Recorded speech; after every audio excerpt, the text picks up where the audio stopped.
Welcome to a special podcast episode of This Week in College Viability. My name is Gary Stocker. My guest today is a longtime higher education leader, serving as president of many colleges, including Central Missouri State here in my great state of Missouri, and most recently Henderson State University just down the street in Arkansas. Dr. Ambrose is currently serving as a senior higher education strategist with the law firm Hush Blackwell. Our topic today is his new book, Colleges on the Brink. Dr. Ambrose, welcome. Gary, it's good to be with you, and I've looked forward to this conversation and appreciate what you're doing to kind of focus people's attention on the overall value proposition of college. And I want to set the stage. The book title, Colleges on the Brink, is ominous. It's an ominous title. But you make the case regularly in your book that it's not necessarily a fatal business condition for colleges. And I want to talk about that in a minute. But let's just start, if you would, please, with your characterization of the state of higher education in 2023. Yeah, Gary, I'm going to revisit what you just said in terms of ominous. I think the subheader of the book, the case for financial exigency, may even be more ominous, right? So we can visit about why that becomes a tool for change, a tool for transformation, rather than certain demise, right? And more of the sky is falling. But higher ed has been, and of course, I'm grateful because not only am I a product, but had committed kind of career and personal journey to the enterprise, has had both systemic and structural challenges, deficits that have built up over time. And they're pretty well known. And I think, again, I appreciate your work in kind of calling attention to the fact that college just costs too much. It takes too long to get a degree, especially with the accelerated pace of learning that technology and other tools bring to the table. Without question, kind of the clarion call from the outside world is that there's a skills gap that exists between degrees and the outcomes of that degree, and then the skills and competencies, the talent required to drive not just this current workforce, but kind of a 22nd century workforce forward. And then a lot of attention accumulated over time about the actual dollars that students have to borrow to afford college. Well, as these kind of structural deficits play out in so many different ways on almost every campus, in 2008, kind of driven by a recession, I really believe that kind of that value proposition, the cost price, question would be drawn in to both public policy and public perception in ways that would affect change. Unfortunately, that just didn't happen, right? And then, we experienced something of perhaps even more significant nature in a global pandemic. And I think, like most social systems, right, those band-aids have been ripped off. Those structural deficits exposed in ways where most of us were trained to grow out of our problems, to generate more than we're spending. And, those historic models and somewhat of that historic culture is just not going to work anymore. And so here we find ourselves with not just individual institutions, but in many ways, the overall sector being challenged with things that we're not necessarily totally equipped to meet. And so the book itself, you've characterized the industry. The book itself, is it upbeat? Is it scary? Is it a cookbook for healthy colleges, for weak colleges? Talk about the book itself. So, Colleges on the Brink really kind of recognizes, again, at the enterprise level, that these systemic challenges left unaddressed literally puts us all at risk. And when I say all, I mean public and private, 2-year and 4-year, geographically, that we're all somewhat, Gary, on this sliding scale. Some would say perhaps you might characterize as a downward spiral. And it really just depends on your size and your assets about how long, right, you have to address these at kind of an elevated level, from crisis management all the way to uh, restructuring to reengineering to innovation. And obviously, the more means you have, the longer you have, and perhaps the less dramatic the time frame in which you have to affect change. And as you ask questions about upbeat versus kind of sky is falling, is it positive? Is it negative? Is it meant to be kind of a burning platform, or is it hopeful? Is it creative? Is it responsive to new models, perhaps inverted paradigms in terms of both how we deliver and what the outcomes are? It's really both. But there is some key learnings not only within the book but within the journey that's more of a call to action. And if there's an underlying theme to where we find ourselves on campuses, it's just don't wait too long to affect change. And the more proactive and more offensive you are in addressing some of both the systemic disparities, but more importantly, the structural challenges and deficits, the more likely you are that you can emerge in what's next. And I think for higher education, there's definitely a what next. And I think it's going to be new models that will emerge. And I think it'll be quite exciting when you combine learning with the advances that we're making across systems to do college differently. And hopefully, Colleges on the Brink is how to weather the storm, but then how to consider all of the ingredients available to us to create a sustainable model into the future. And let's talk terms. And I'm kind of going through, there's 8 chapters in the book, I believe. And I'm kind of going to talk about something from each of the chapters. And chapter 2 talks about financial exigency. And of course, in higher education, we have to have fancy schmancy words to define what's going on. And financial exigency is kind of like fiduciary. Nobody in our world really understands that. But if you would please, leave fiduciary alone. That we can do that another day. But you make the case in the book that a declaration of financial exigency is not necessarily an end game event. What did you mean by that? Well, actually, the American Association of University Professors states it probably in terms that when you're going through it, help me not only understand it, but operationalize it. It's, simply when a college either waits too long or fails to act that puts the long term survivability of the institution at risk. Most of it determined by financial health and viability, using a term that you focus on. Um, but it's overall kind of net productivity. And I was asked this question last week, and I thought it was a great way to frame it. Is there other correlation, something that you would compare it to?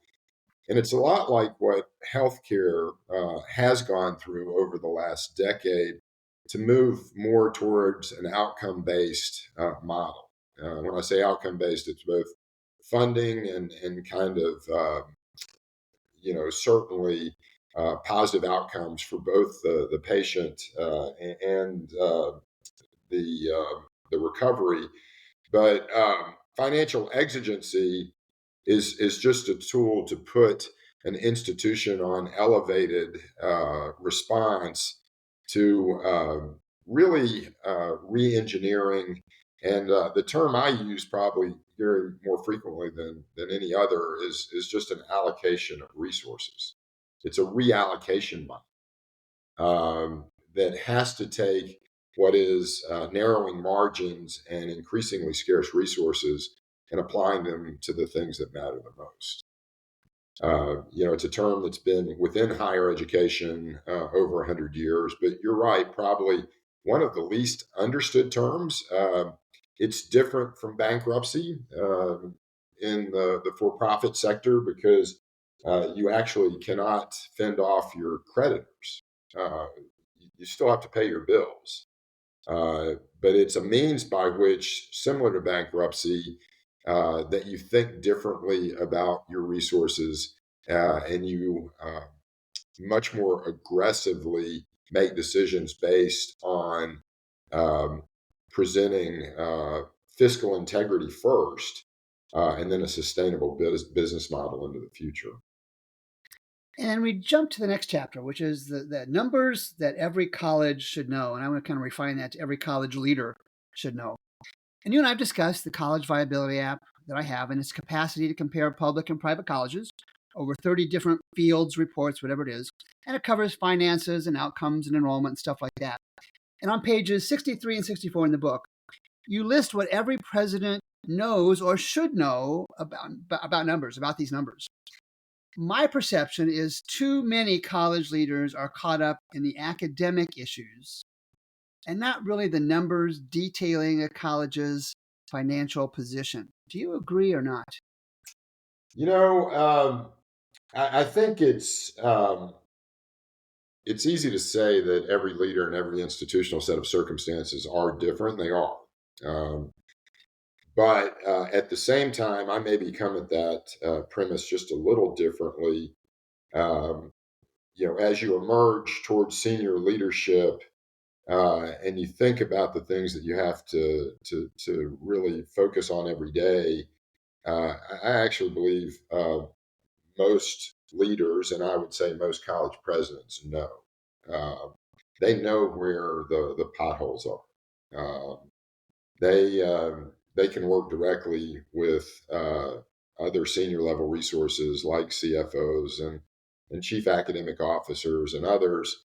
Uh, and Granted, we may not all be cost accountants or economists, um, but the learning curve for leadership is really pretty quick in regards. You mentioned fiduciary, but that really primary role the president plays along with the board to understand where you are financially, how you're performing in terms of overall revenues, but more particularly net revenues and discount rates, and the things that have really narrowed our ability to present the resources required to operate. Um, the problem is, right, that most of our spend is in people. And if the left side of your brain knows where the potholes are as a president, the right side really knows all the tools that you have available. And most of us worked every day trying not to use them to actually align those resources to present operating statements. Again, in the corporate sector, we just say simple P&L statements that are within the kind of operating tolerances we would say have integrity, right? So you know what the challenges are on one side of the brain, but all of the tools that you have available to basically right size your overall net revenue with your expenses involve making decisions that impact people. And that's why leading colleges and universities is so difficult because your all of your assets, all of your product, all of your customers have a direct impact on people's lives, their livelihood, um, and there's again energy and potential and creativity with what's possible on one side of the equation.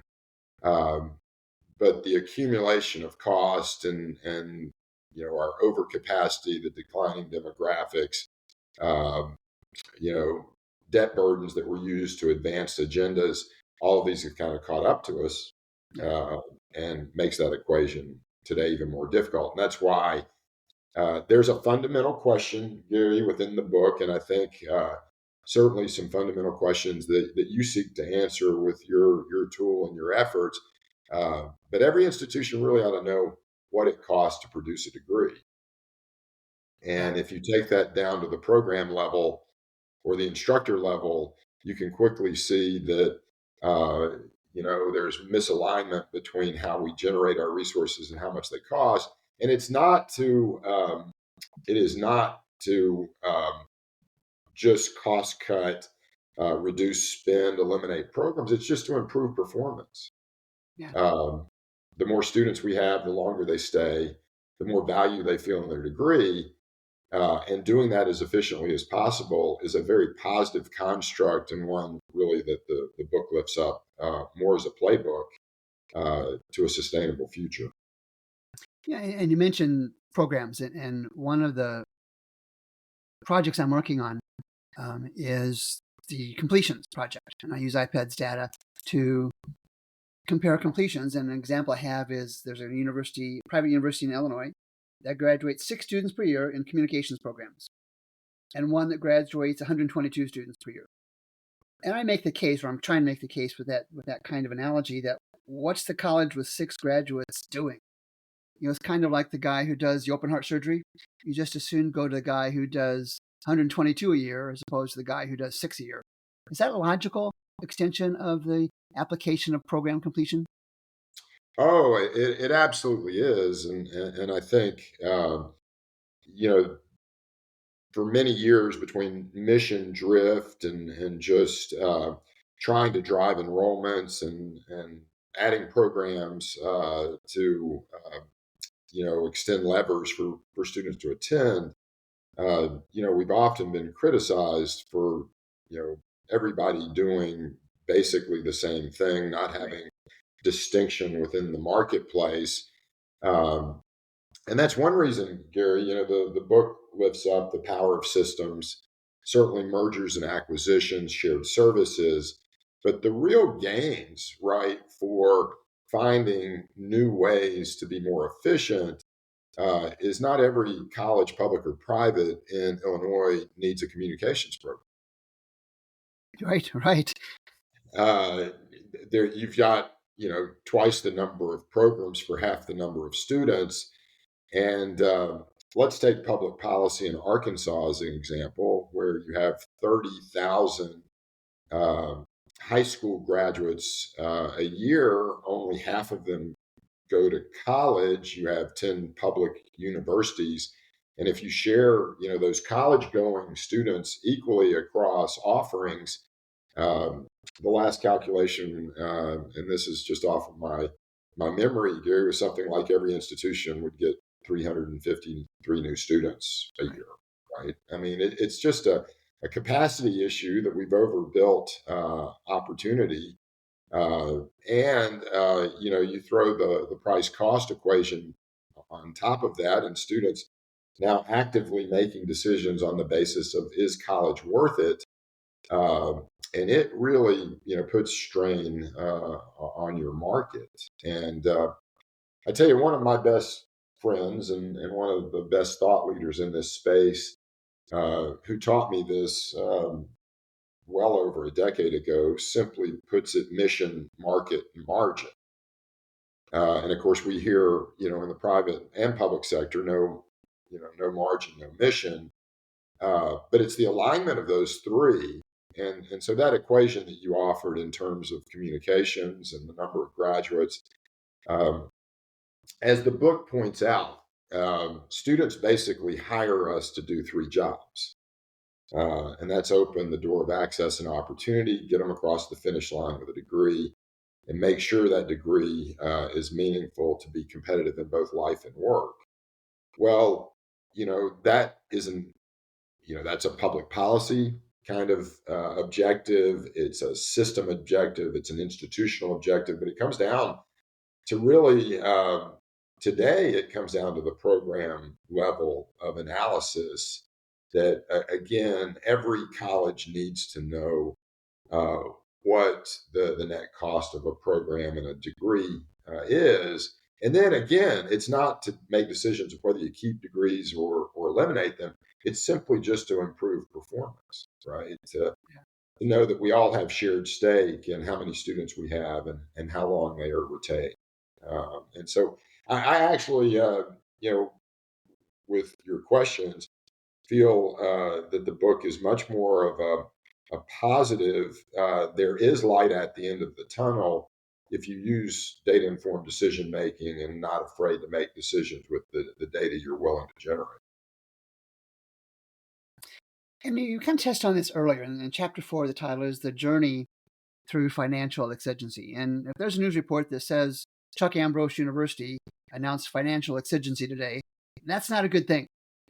But yet my perception is the book focuses on saying, well, it's not a good thing, but it's a recoverable thing. Can you kind of expand on that just a little bit more? Well, and I'll put it in real value terms. When you're sitting with rating agencies like Moody's and Fitch, and they're very specific within their outreach to institutions to say financial exigency can be a credit positive. Um, I would suggest today that those institutions that are having immediate financial challenges of presenting operating integrity, that a declaration of financial exigency is much better than not having. Because again, the longer you wait, the more difficult the decisions, and literally the more impact you're going to assert on members of your community.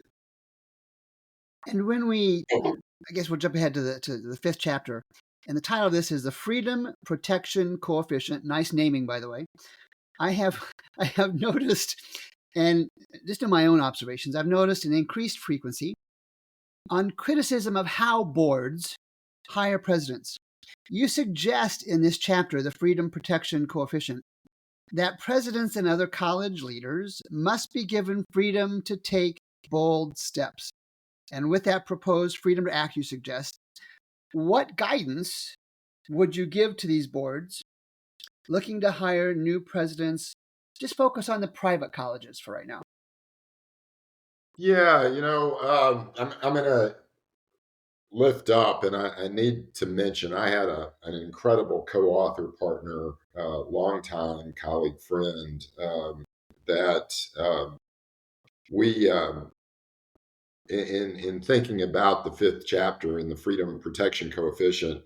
I'll be transparent, Gary. I wanted to name the book that, and Mike Nietzel, who um, served as governor's advisor for education in Missouri, was president of Missouri State and provost at Kentucky. Uh, he he kind of argued against that. I yielded, and but at the same time, um, as I told Eric Kelderman in the Chronicle, when I literally volunteered to go to Henderson, knowing it was an institution under distress, knowing that we needed to lead differently, um, really to bring the arsenal of tools and experiences that had accumulated over 23 years, at that time, 20 years of being a college president, and demonstrate right what it was going to take to be sustainable into the future. Uh, I was very explicit with him to say it's like a job that I've never experienced, even though I had been uh, president of a private institution, president of a public institution, and a nonprofit foundation. It was as if it was almost like a new job, certainly a different set of qualifications, which means both candidates for the position as well as boards who are doing the hiring need to consider that these aren't the same jobs. And the characteristics that are typically within those prospectus for candidates, the expected deliverables for leadership, uh, have to be refocused on the realities that are today, like holding two ends of a polarized world together on a college campus, which is, called directly into the news and very difficult for leaders to do. So if they aren't empowered with the delegated authority of governance behind them, and supported in ways that can get quite personal in in the effect of the kinds of decisions they have to make. Uh, it's not just kind of a lonely job. It's one that at least current research would say is shortening the lifespan considerably. I was very privileged to lead a Methodist private college for over a decade, 12 years, and 8 years within the public sector. And I couldn't have done that if I weren't in full partnership of one mind and one heart, not just with my board chair, but with the entire board, knowing that we were going to stay focused on um, a North Star that transcended the problems that we would have to deal with every day. So uh, it's, I would put governance, strategic governance, and effective governance at the top of the list in regards to what is required for a sustainable future. And I would, if I got a chance to vote, I would vote for Mike Nietzel's choice of titles for the book, Colleges on the Brink.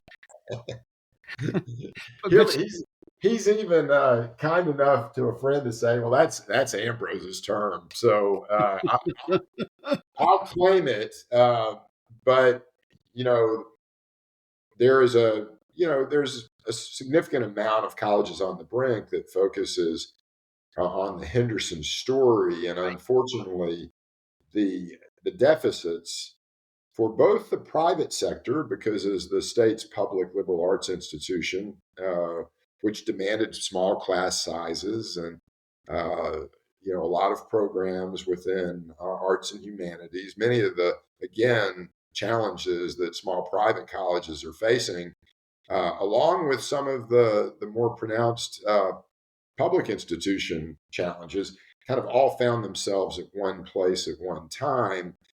And so to literally take a public university through a financial exigency and cost containment within the last 5.5 months of a fiscal year, if governance between the Arkansas State University Board and the leadership of the Arkansas State University system weren't solidly behind the change management agenda, it never would have worked. And rarely does a college president, and I'm grateful for Asa Hutchison being included within the book and his perspective about leadership.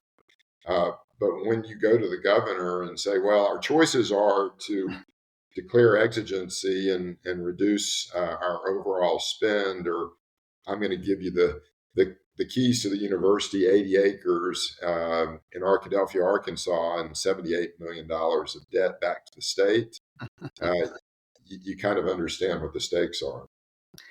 And, as we get toward the end of the book here, chapter 6 is the resistance. And when you talk about good titles, Brian Rosenberg, and he's going to be on the podcast next week, Brian Rosenberg's new book is entitled, Whatever It Is, I Don't Like It. And while Colleges on the Brink is a great title, Rosenberg's title, I think, is even better. And it really ties into what you're doing there. And it's a reference to his experience, of course, as a college president of Macalester College up in Minnesota. And I guess what I would call the prototypical responses he received from his faculty on effectively any proposal that had any substantive change on his college's business model. And in the book, Colleges on the Brink, great title, by the way, you offer that this resistance has 3 components. And just briefly review those 3 components, because college presidents, college boards listening to this are going to say, yeah, but the faculty aren't going to go for this for a minute. Well, I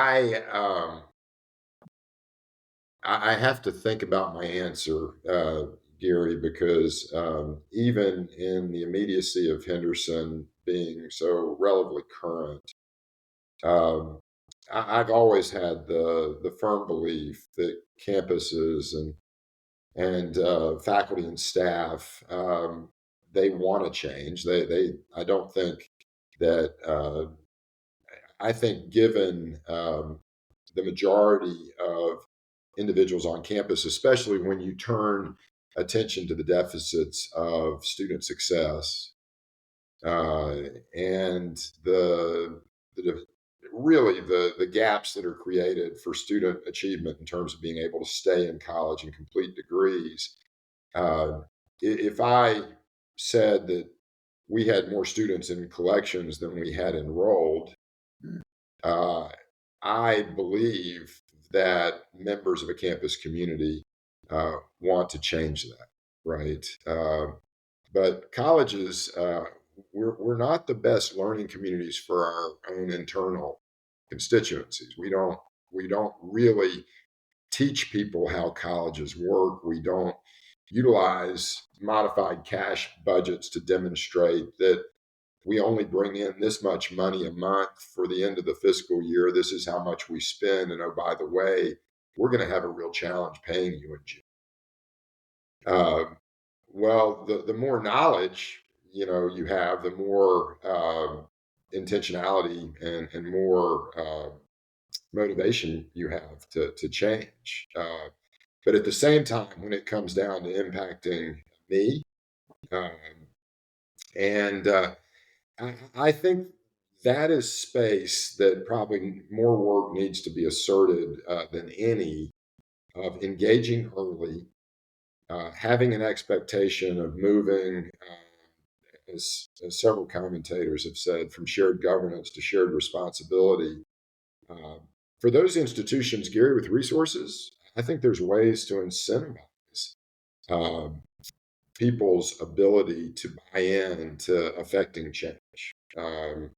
Because we really don't incentivize performance down to the program and certainly the instructional level. One quick example at the University of Central Missouri, uh, we had 11 programs of well over 100 that educated 40% of our students. They were signature programs. It was what we were known for.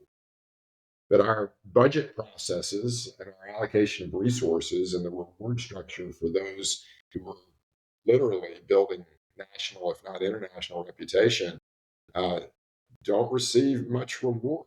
Right? They have subsidies that they carry to really make a difference for those communication programs, like you mentioned in Illinois.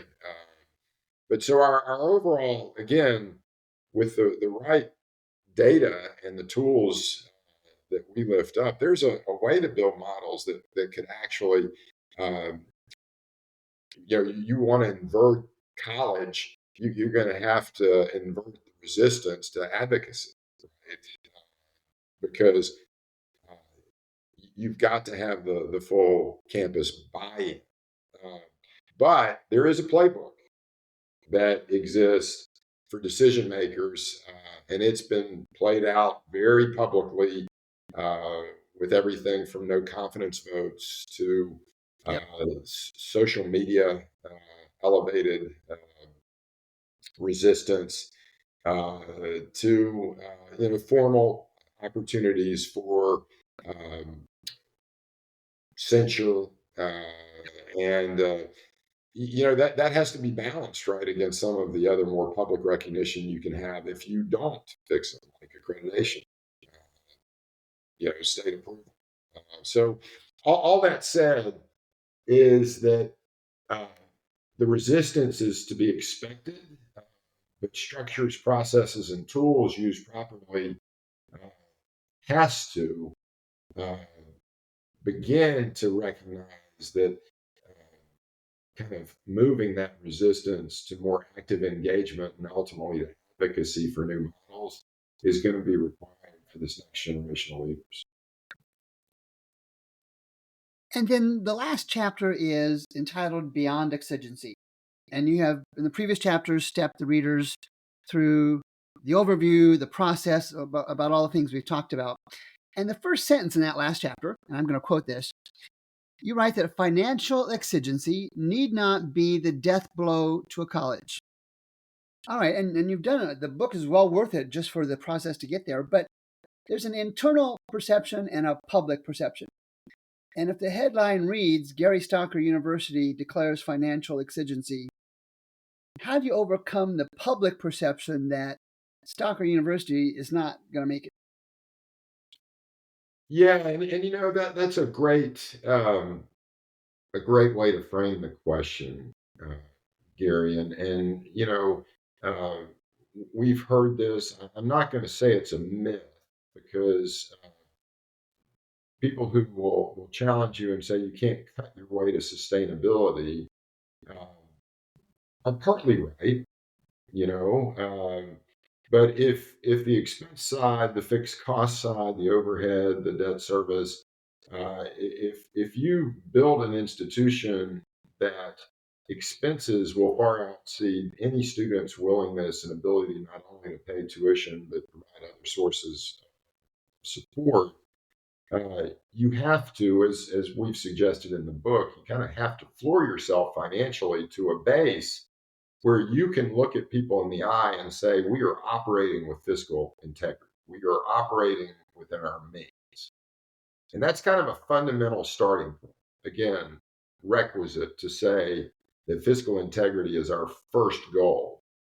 But then from there, uh, I firmly believe that there are transcendent values. The data is still clear that college degrees and the skills that accompany them is one of the greatest differentiators for social, economic, and educational equality and equity. That if we are willing to invert our model, and one of my favorite images is the transformation from a school that requires college ready students to an institution that's built to be student ready.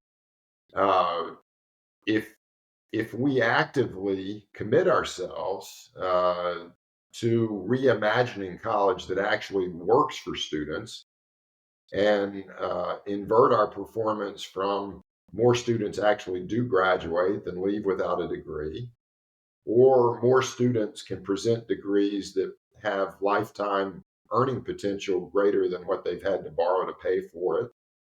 Uh, I, I I believe that many of the new models for education are going to still emerge out of our existing system. Uh, but there's also going to be a whole next generation of new learning tools and new learning opportunities that are going to have to be blended. And one of my favorite examples, and we lifted up two students who were absolutely pioneers and kind of affected as much change as any administrator or trustee. Um, but the blending of school to work, the blending of high school to college to work, when you take the potential for learning that young people have today and remove some of the artificial barriers like high school and 2 year and 4 year colleges and make it seamless, uh, and you partner with those business and industries that have such a high demand for these skills, you can create efficiencies of resources, but you can really present a multiplier of outcomes.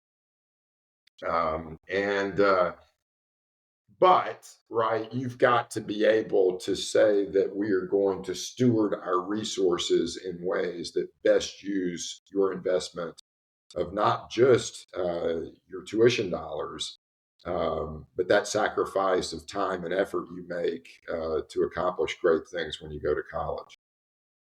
So, Chuck, the book is available when and how do I get it? So the book is available on Friday, December the 15th. It's available for pre-order, like all books are, on Amazon under Colleges on the Brink, and um, on the publisher's website of Roman Littlefield. And you can have the option of just a simple Google Colleges on the Brink, the case for financial exigency, and it will be in your hands in time for Christmas. It can be of great dinner conversation because I recognize that financial exigency is just the topic that everybody's learning to to talk about. But in all seriousness, we have been very heartened by the response. We've had some great friends give us feedback and input along the way.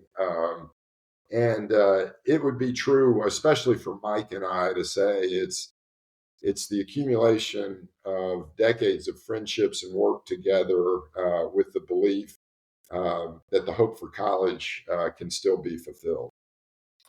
So my guest today has been Dr. Chuck Ambrose, co-author along with Mike Nietzel of Colleges on the Brink, coming out in about, 9 days, something like that. To put it mildly, it is a very challenging market in higher education today. College on the Brink does a good job and takes a realistic look at the traumas and challenges of higher education and offers a reasonable business prescription for colleges really throughout our country. Dr. Ambrose, thanks for joining us. I wish you every success with the book.